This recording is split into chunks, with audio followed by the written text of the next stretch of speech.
Hello, I'm Thomas Jefferson and today we are going to investigate the question, are the Chinese trying to take over the prepper movement? And I'm John Kennedy, so let's get started, shall we?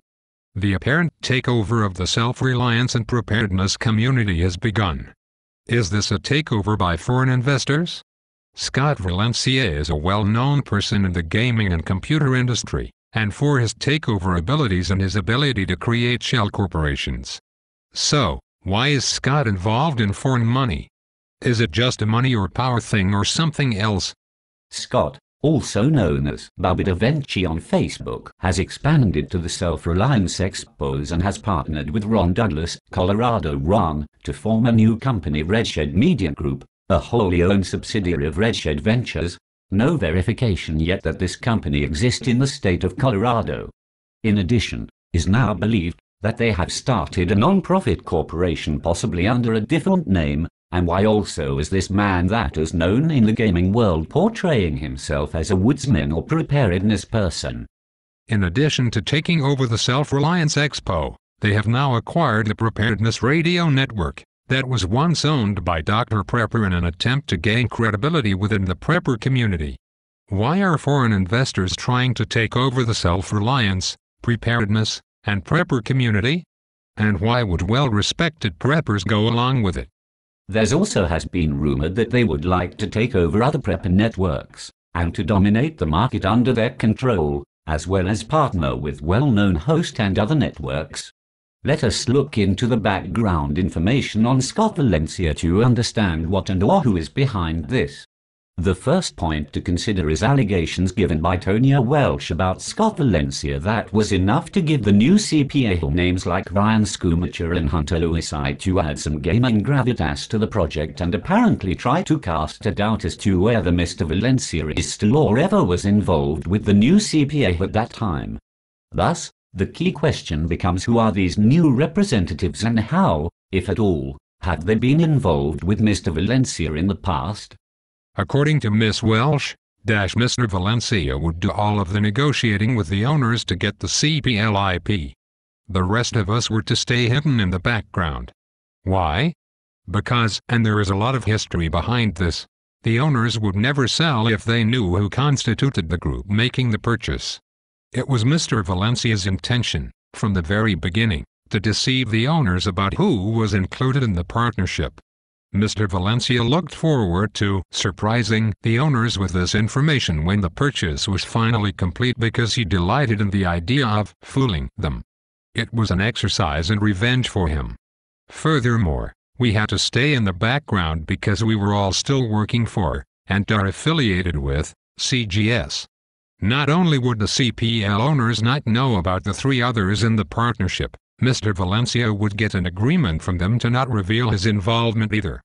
Much about Scott Valencia's career is well known and is public information. Mr. Valencia does not appear to have a LinkedIn profile. It has been deleted only recently, but a Google search of Scott Valencia VP CPA returned an interesting result.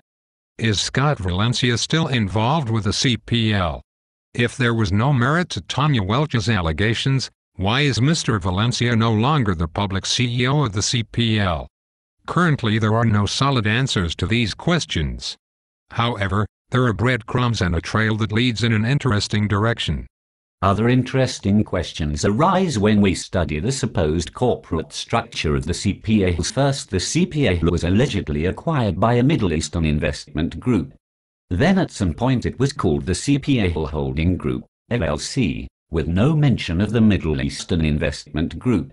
Now the latest press release says CPA Digital Entertainment Private Limited is pleased to announce the launch of the new CPA gaming portal and its acquisition by Wolong Ventures Pte. Limited. What does all of this mean? Why is there a need for the different names used in every press release and various shell companies holding the CPL? What, if anything, are they trying to hide? Is this all a shell game where one of these companies is run by Scott Valencia? Which one is he under, if any? At the end of the day, the main question is why the constant name changes? Is the prepper community supposed to believe that this many independent companies see value in a tarnished CPL brand and want to buy it in a period of 1 year? Is the prepper community to believe that the CPL brand has changed hands to at least 4 different company names in a matter of a year? Even if Mr. Valencia is behind the apparent smoke and mirrors, does it even matter? Perhaps that should make the prepper community pause and take note. If we assume he is still involved, the countdown timer and confusing press release could mean the CPA will mislead the community and is hiding the fact that Scott Valencia is still calling the shots.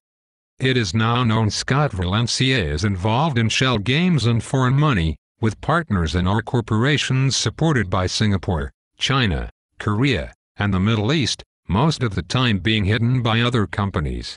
He is not some preparedness expert nor a prepper. Should we be excited or cautious and wary? At the end of the day, that is a question best answered by each individual. We encourage you to take what you have read here and make up your own mind. Investigate for yourself and be very cautious.